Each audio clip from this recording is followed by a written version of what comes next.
Hello, my friends. Jill here in my Empowered Fitness community for women over 40, looking to get energized, confident, and strong. Today is Wednesday, and so I am here to do a live 30-minute Q&A session. And if you show up and you would like to ask any questions, I will happily answer them for you. I have lots of questions here on my list to answer. And if you are watching it on the replay, then you are welcome to ask questions in the comments. And if you're getting it via email, you're welcome to message me. I want to answer all your questions, and I love doing it in this public forum because I feel like a lot of us have the same questions. And so it's great to get the answers out there, and it's a great way for you to get to know me and know that I'm here to help you, and I want you to be worry-free as much as possible and not be banging your head against the wall doing things that don't work. So we do this every Wednesday here in my community. If it's your first time joining me, welcome. I'm glad to have you. We didn't do one last week because I was enjoying Costa Rica with my best friends. And finally, my last friend got out of Florida, and just landed back in Dallas, where they had too much snow for Dallas.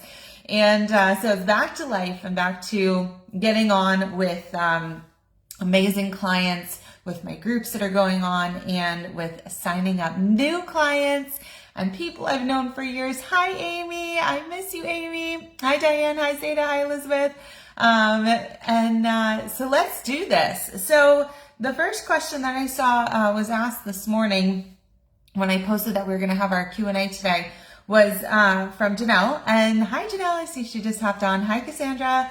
Janelle asked, how can you gain muscle, but the scale still goes down? So our bodies are made up of lots of things. They've got bones, which can also go down, especially as we age. Starting in our 30s, our bone decreases and declines unless we are actively doing the things that will build strong bones. And that increases over time too. So what happens is our bones they change shape a little bit, and they become more porous and less mineral dense. And so I'm actually working on, I need to do the next module today and finish that up. I'm working on my bone health and osteoporosis certification right now. That'll be complete on February 7th. So I've got a lot of homework that I'm still trying to get done before then. But so bone is part of our body. I just hopped on my scale, which I have a scale that gives a lot of different numbers. I've had that scale for at least 10, 12 years. And I don't even know if those numbers are completely accurate. I'd have to go back to my more thorough analysis of my body that my doctor did 3 years ago. But my scale told me that that 6% of my body is bone. It also told me that 50% of my body, just as of that moment, was water. And many of us will have somewhere between 20 and 40% body fat, right? Percentage, and or more if you have more body fat, right? Less if you're super lean. And then we have muscle, and we have blood, and we have all kinds of organs, right? So we have organs in our bodies too. So number one, you're never going to be 0 pounds. You don't want to be so little pounds that your organs are shriveled up, that you are not hydrated. So sometimes it's good to have some weight and have the scale reflect that. So if you're building muscle, and you are shedding fat, then that could be a scale drop on the scale. It could be a scale gain, right? So it's really hard to say. So let's take, like, when I started my journey, this is back in 2015, I was just looking at my beginning measurements in my old school folder that I made out of office supplies because I was a VP of finance and accounting back then. And so I went in and I was like, all right, I'm doing this. And I got a coach, and I took my beginning measurements. This is back in, here it is. This is the actual measurements I took on January 21st. That's 2015, 11 years and a week ago. And I was 150 pounds, right? And I quickly lost 15 pounds. But that was pretty much all body fat, right? I didn't gain a lot of muscle in that time because I was not working out at the beginning of that, because I had hurt myself at the gym, chest pressing and doing way too many chaturangas and yoga, and I just wasn't conditioned for it. And so I had to start with just the nutrition. And so with just starting the nutrition and getting a plan and a framework, one of the frameworks I still teach today, with that, I lost body fat. And so the scale went down, and I was able within 2 months to get that from 150 down to 135. And I went from a size 12 to a size 6 in that time. But when I got down, I have lunch in my teeth, sorry. When I got down to that 135, I did not feel like my body was what I really wanted it to be. I was flabby and I was just kind of skinnier. And I was like, well, I want it to be strong, and I want to be confident. I want to be comfortable in a bikini, and I want to see like some muscles. And so then I started to really lift, and I started to eat a little more because I was hungrier, and I started putting on muscle, and that scale went back up to like 155. And I was so much stronger, but at the same time, I got smaller. I went down to a size 4. And so that was incredible because I was tight and small, and I put on a lot of muscle. And so since then, for the last 10 years, I've been so focused on building muscle because it makes me feel stronger and energized. And yet the scale keeps going up, right? And so I'm putting on muscle, but I also, when I like hit 40, I think I also start putting on and holding on to a little bit more fat, right? And so at this point, I'm like around today I was like 162, right? And so I might be at a point where I don't feel like I need to build that much more muscle, but I might like to, bring the fat back down. I'm in a different stage of life.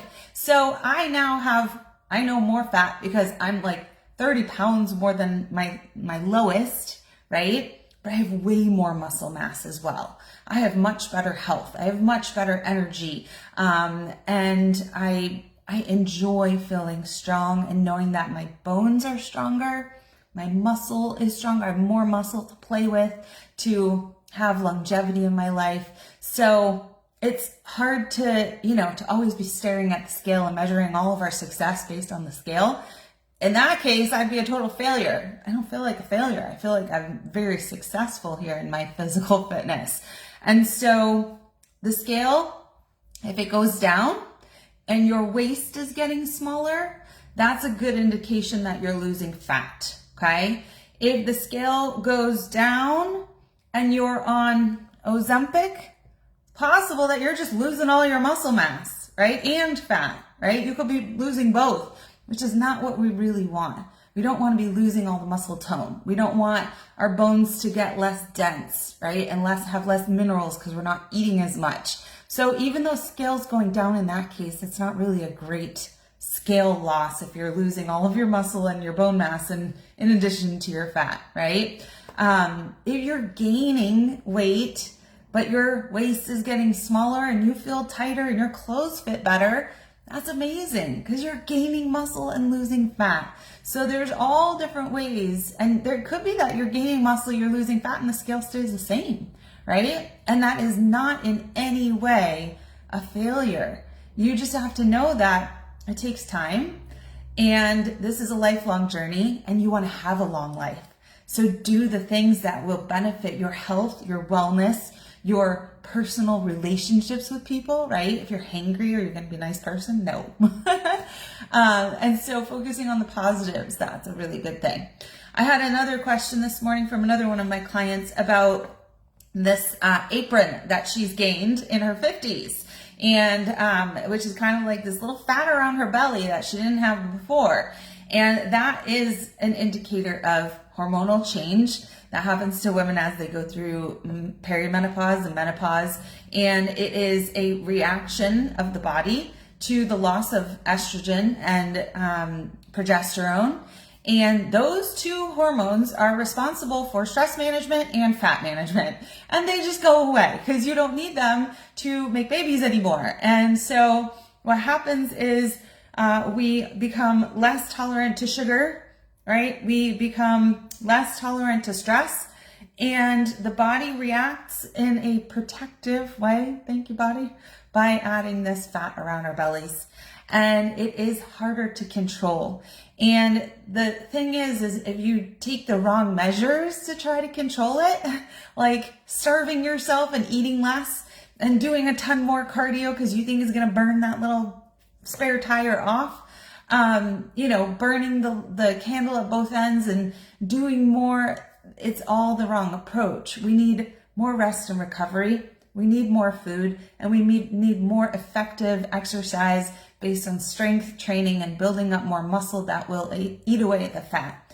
The only thing is, it tends to be the last place that the fat comes off of. So you might see the fat diminishing in other areas, but not necessarily there. It's going to be the last place that it goes away. And so you need to make this a long-term journey and know that it will. Once your body kind of like gets used to your new place in life, which can take many years because the transition takes many years, once your body gets used to it, once you get in alignment with the right things, just know that it can change and you can eventually get rid of that. I told her to buy some nice, loose, comfy pants and be confident in the meantime and do the work in the meantime. So that's one thing. Another thing that she asked me was about doing a DEXA scan.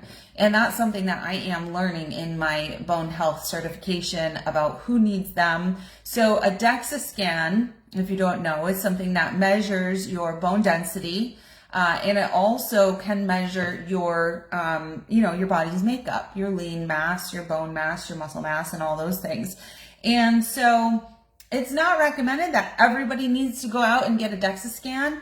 It's more for certain populations who have history of, osteoporosis or osteopenia, or in their family history, or they've gone through falls, or, they're under eating, they're not exercising, they're prone to falls and having that measurement. But as somebody like myself, I went out last year and I got myself a hormone panel, knowing that I was pre-menopause, not even perimenopause, but pre-menopause.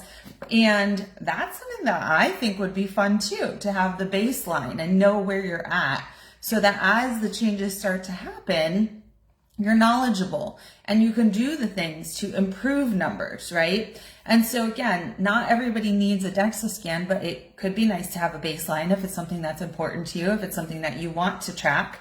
And then you have to be doing the things that will help your bone density, which again is going to be eating enough, giving your body minerals, right? You want these really healthy bones, putting stress on your bones, right? So doing strength training, progressive strength training, balance work, right? Having good, what we call proprioception in our muscles so that we are not prone to falling. These are all things that are really important for us when it comes to longevity and preserving our bodies in a healthy way. The numbers are incredibly disturbing as to how many men and women over 60 are breaking bones, are falling, are fracturing hips, and even worse is the amount that end up in a rehab or losing their lives in a very short amount of time after those incidents. And so this stuff is really important, not just for us feeling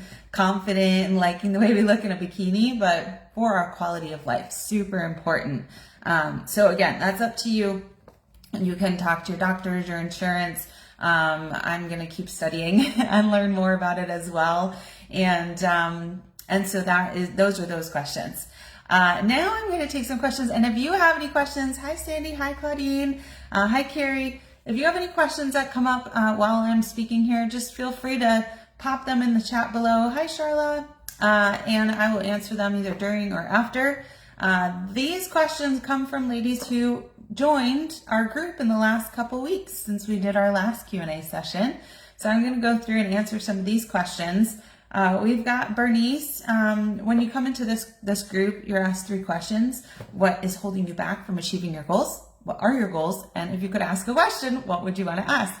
So Bernice says she's struggling with motivation and she wants to know, how do I lose belly fat? So again, belly fat tends to come from this hormone change that happens when we start to go through, I would say after 40, because that's when I started feeling that. It's a shift, right? It's a shift of our body fat. It's not like we're growing more. It just kind of shifts to different places. You can grow more if you're doing the wrong things. If you're eating, a bunch of junk food and not getting your daily exercise and not getting your rest and super stressed out all the time. So I would say the big factors that contribute to being able to lose and gain fat overall is going to be your nutrition, having it aligned properly and balanced properly.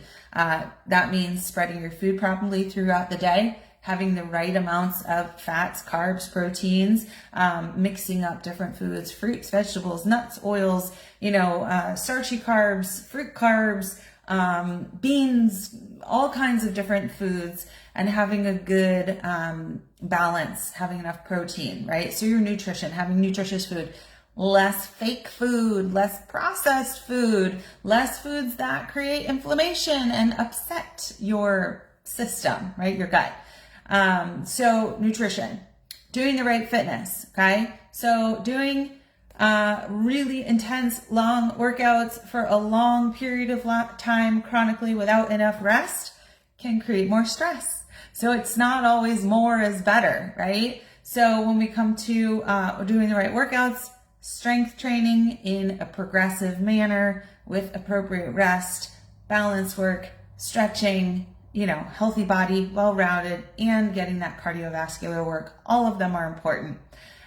Stress management, super important, because that's, again, something that will create high levels of cortisol, which is not a bad thing unless it's chronic. If you're constantly in a state of stress, which can be all different kinds of stress, mental stress, physical stress, environmental stress, there's tons of stresses, that is going to become a problem, and that's going to create more belly fat. If you're not getting good rest, right? So if you can't sleep through the night, if you're not getting deep sleep, if your sleep is interrupted, and then the next day you're exhausted, you're drinking too much caffeine, there's a lot of things that go into this. So we need to kind of work on them all little by little.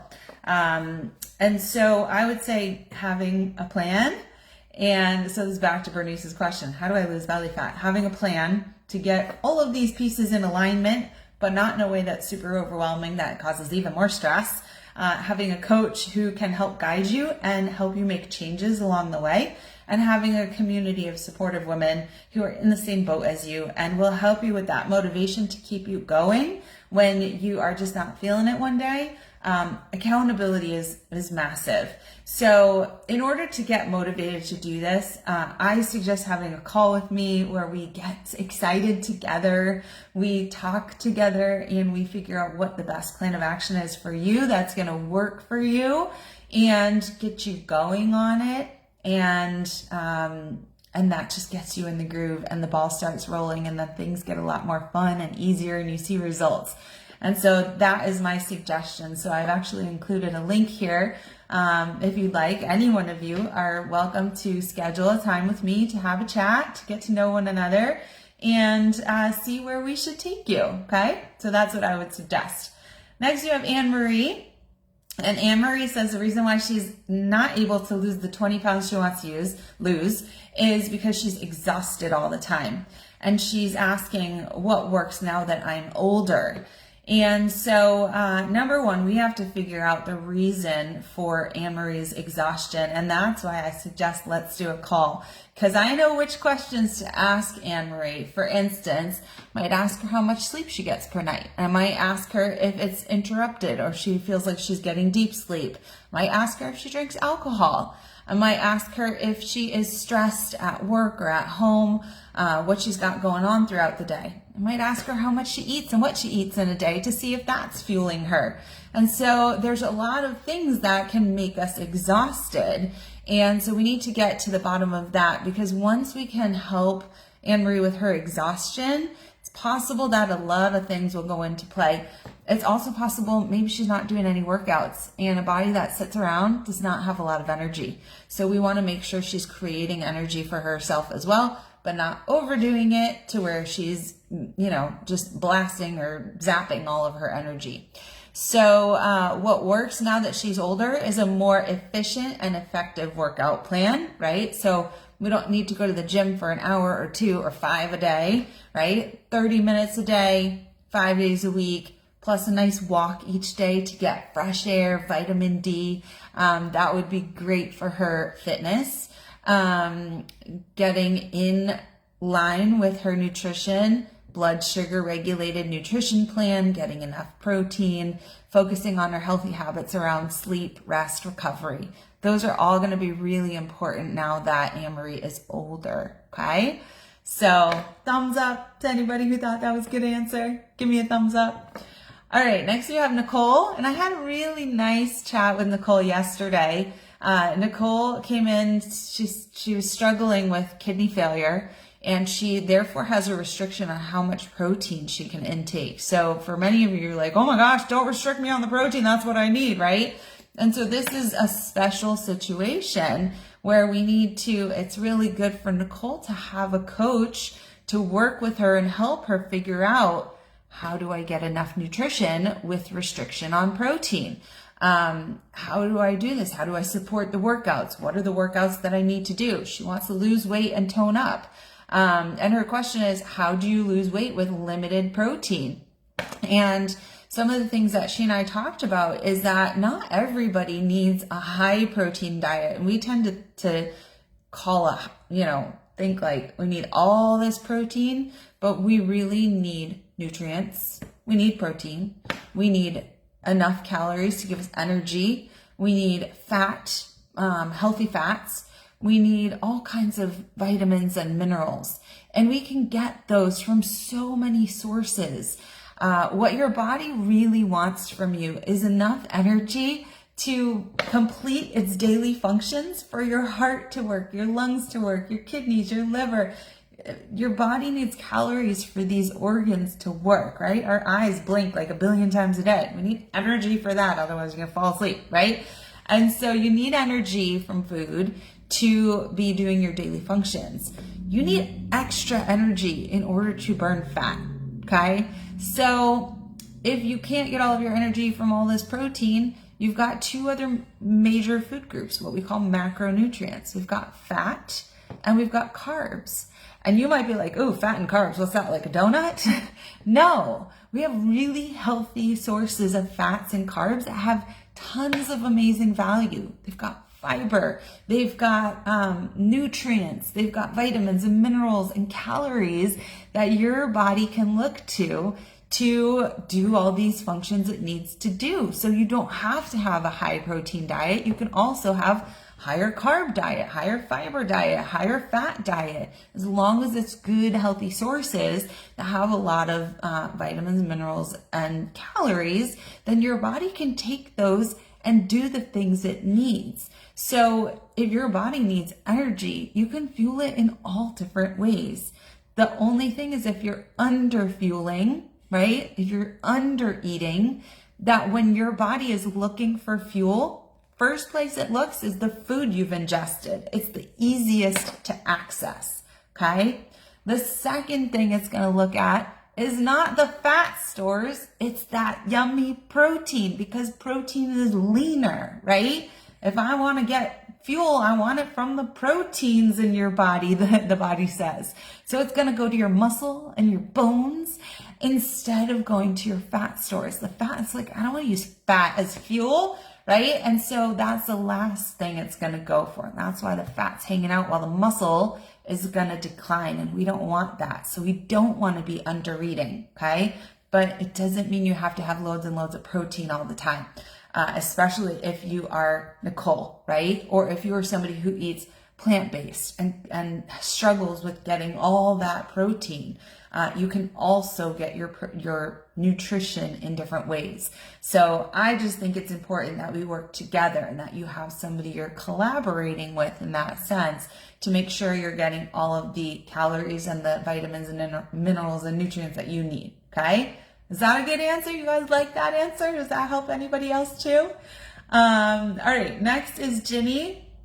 And Ginny said she's holding herself back from getting her results that she wants. And she says, why do I find it so hard when it never used to be?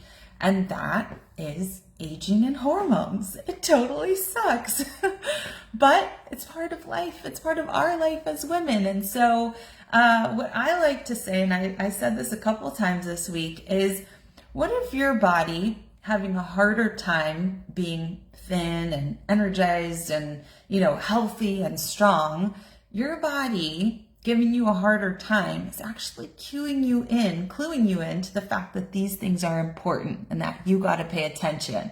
It's like a little slap on the face. Hey, you. It's important to build muscle. It's important to take care of your bones. It's important to relax. It's important to get sleep. It's important to cut out toxic things like alcohol and processed foods and fake sugars. So I'm going to keep making you gain weight until you get that straight in your head, right?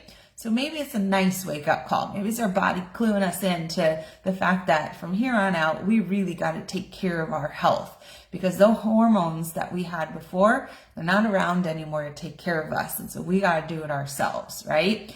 And so let's look at it that way and say, okay, what do I do to be really good to myself, really kind to myself? And I'm really proud of my clients because they've been doing these things. They've been doing them for a while. And the longer they're consistent with doing all these right things, the more their body is going to be paying them back in the long run. And sometimes it takes a little while at the beginning to see those effects and see those results. But if you stay in it and you stay connected and you stay positive and surrounded by other people doing the same thing, it's incredible. It feels so good. That's why I'm in this journey 11 years and so excited still every day. And I continue to learn and grow and change as I go through these new stages of my body changing on me too. So it's going to get harder when you age, number one, because your body, your muscle mass declines naturally, your bone mass, declines naturally.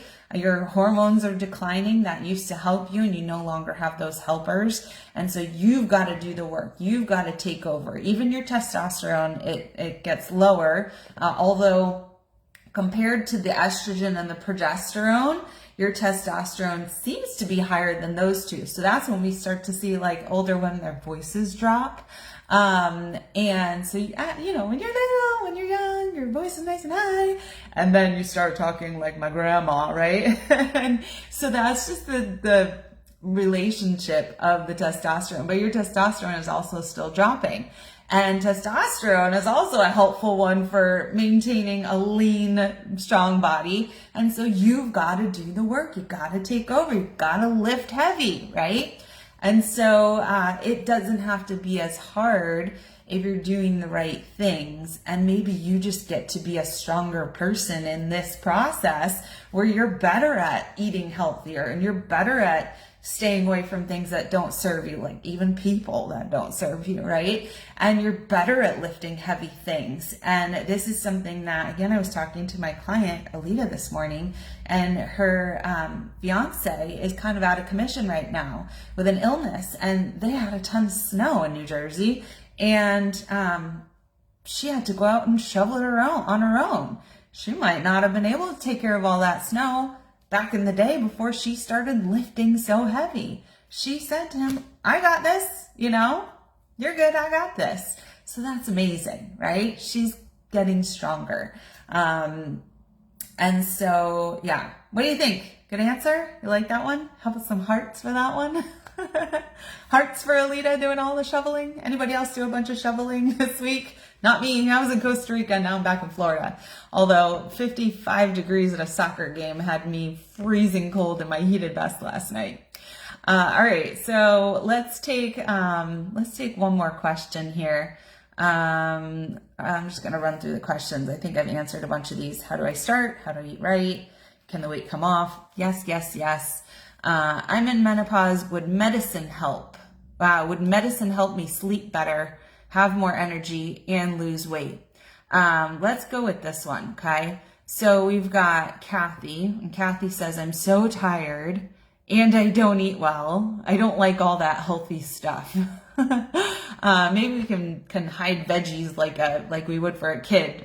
Kathy, do you like pasta sauce because we can throw some veggies in there. I like to get creative sometimes, you know, so that my kids get lots of healthy stuff, make them taste good, and just change things up all the time. But I'm sure we can get you to start liking some healthy things, Kathy. But when you say you're so tired and you don't eat well, that's a bit of a, you know, an answer to your own question. When you don't eat well, you're not going to feel very energized. Anybody ever eaten like a hamburger and fries at a fast food place and then felt gross and like you want to go take a nap? It's not very good, is it? So we want to clean up that diet. So again, she says, I'm in menopause. Would that help me sleep better? So that's another answer. So Kathy's answering all of the questions, right? Your sleep is why you're so tired. You're not sleeping, so you're tired. And that's why she's struggling with her energy, because she's probably not sleeping. And that's why she's struggling with weight loss, because her body is reacting adversely to lack of sleep. So sleep is a massive domino. It's like the biggest domino that knocks everything else down. So you want to lose weight, you want to reduce your stress, you want to stop binge eating and eating out of, you know, exhaustion. It starts with sleep, and that's the reason my sleep tracker is in the other room. That's the reason why I track my sleep, and I am dedicated to actually tracking my sleep. I used to do it like 30 days here and there, and I'm doing it this month. I started on January 1st. I'm doing tracking sleep and steps the entire year, and it was very telling this past week when I was in Costa Rica. And even though I was going to bed at like 9:30, because one of my roommates is an early to bedder, I was waking up at like 5 a.m. I couldn't sleep anymore because the bed I was sleeping in was way too hard for me, and I was rolling over all night. Plus I was drinking because I was with my college friends, so I was not getting quality of sleep, good quality. So all my sleep scores, they dipped from, my goal is 80 plus, and they dipped from the upper 80s down into the low 60s for like a week straight. And I was feeling cloudy, and I was not, you know, super energetic, and just didn't feel my best. I started to feel bloated. I was getting hungrier. And so it's really interesting because even though I felt like my body was changing negatively a little bit while I was there, I ended up losing a couple pounds while I was gone. But I don't know. I just knew I didn't feel good. And I feel like it all stemmed from that lack of good sleep, which for me, alcohol kills my sleep. One drink kills my sleep. And I was drinking more than one drink. And then, you know, a comfortable bed, you know, a good environment. The fact that we had these howler monkeys that were howling at 5:30 a.m. every morning, that was tough for me too. And having new roommates, you know, so there was a lot of reasons why I was not getting my best sleep. And that truly affected everything. So I don't think you need medicine, Kathy. I think number one, we could work on our sleep hygiene, we call it, sleep habits. Getting to bed earlier, less screen time, less eating close to bedtime, less stress close to bedtime. So we can start with those sleep habits, you know, having a good environment, dark, cool, comfortable, having enough time for sleep, getting that good REM sleep and the deep sleep, all those things. I have a couple supplements that I do like to get better sleep. Last night I drank my sleepy time hot chocolate that I love, and I was just like losing it while I was, you know, right before sleep. And my friend next to me was like, "Are you okay?" I was like, "Yeah, I just took my sleepy time hot chocolate like 30 minutes ago, and I'm like ready to fall asleep into a very deep sleep." And she asked me like, "Do you drink that all the time?" I said, "Probably about like, you know, 2/3 of the days, you know, when I want something hot and chocolatey and I need, you know, I want to get that good sleep." I said, "But man, it works really well." So there's supplements that can calm you, that can help you with sleep. You know, there's melatonin, there's reishi, there's L-theanine, there's magnesium, there's even like some nano CBD. All those things could help you. I don't think none of those are medicines. Also, hormone replacement can help you with those things. That's going to be a big one. So if you need estrogen, if you need progesterone, those could help you with your sleep as well. So if you're struggling with hot flashes, night sweats, restless leg, all those things, they could be more hormonal things that are disrupting your sleep. And again, it's a domino. It's going to give you better energy the next day, less brain fog, less cravings, and bring your stress levels down. And that could all contribute to more easily losing weight, to having energy to work out, to having the clarity to have a more impactful day because you're not exhausted and just zoning out and struggling to stay awake. So that sleep part is very important, which is why I like to track it on my watch and write it down on a piece of paper and just look and note the things that caused me, to not get enough sleep or not get good quality sleep. So I hope this was helpful for you, this Q&A session. Again, if you want to sign up for a 45-minute call with me, we call them game plan calls. They're free. You're welcome to sign up. I also included the link to my 5-day menopause makeover. It is $27. It includes 5 workouts, a 5-day meal plan, and 5 little lessons on fitness, nutrition, stress, sleep, and hormone replacement / supplementation. So those are all things we hit upon today, and they just go a little deeper. They're just 10 minutes each, and really helpful in having a good, positive, impactful week to really be learning the things that maybe you're not doing and the things we need to start implementing. It's a way to get to know me and my style, hear my coaching, experience my workouts, experience one of my best meal plans, and get somewhere. All right. So I hope you'll take advantage of these, and I will see you soon. Bye, everybody.